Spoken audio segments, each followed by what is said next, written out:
On January 18th at 4:30 p.m., the Great Plains Coliseum began its tip-off of the boys' teams for the 2023 Comanche County High School Basketball Tournament. Big Pasture Rangers and Junior Varsity Cash Bulldogs took it to the hardwood, with the Rangers starting the game off with 3 points. Cash would soon respond.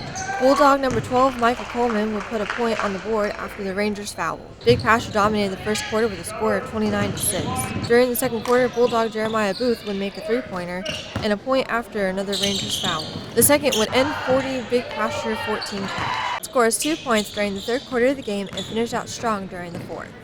He would score 7 points to finish out the game. The final score was Rangers 70, Bulldogs 40. Next up were the Sterling Tigers and Fletcher Wildcats. Both teams had points on the board with 6:33 left, however Fletcher would fall behind 18-7. Wildcat Christian LaRue would put his first points up during the second quarter after the Tigers fouled.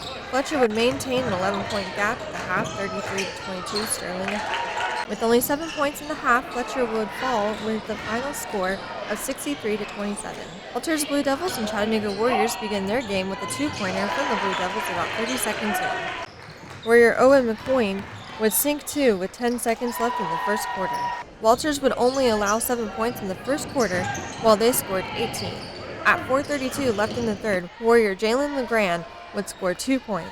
The score before the fourth is 53-28. Walters would keep Chattanooga scoreless in the last quarter, but would score 12 more points, winning the game 65-28. Indiahoma Warriors and Geronimo Blue Jays began their game with a score from Warrior number 34, J.J. McClung. Geronimo would respond about halfway through the first quarter and have a score with 40 seconds to spare from Blue Jay Jaden Wallace, and would eventually tie it 8-8. During the second quarter, both teams would hold each other, however the Warriors would score within 30 seconds and Josiah Johnson would put 4 more on the board. Blue Jay Joseph McCarthy would respond with a 3 before McClung scored again. The half would be 18 Indiahoma and 11 Geronimo. Into the third quarter, Warrior Josiah Johnson would sink 2 at about 5:53 left and complete the scoring streak at the start before Blue Jays make a 3. Indiahoma dominated the third quarter, however in the fourth Blue Jays held on with McCarthy making a 3, and the team continued with 2 3-score streaks. The game would conclude Indiahoma 42, Geronimo 32. Games will continue for the boys at 4:30 p.m. Friday, January 19th with Cash versus Geronimo. Reporting for Comanche Nation PIO News, Natasha Mercadante.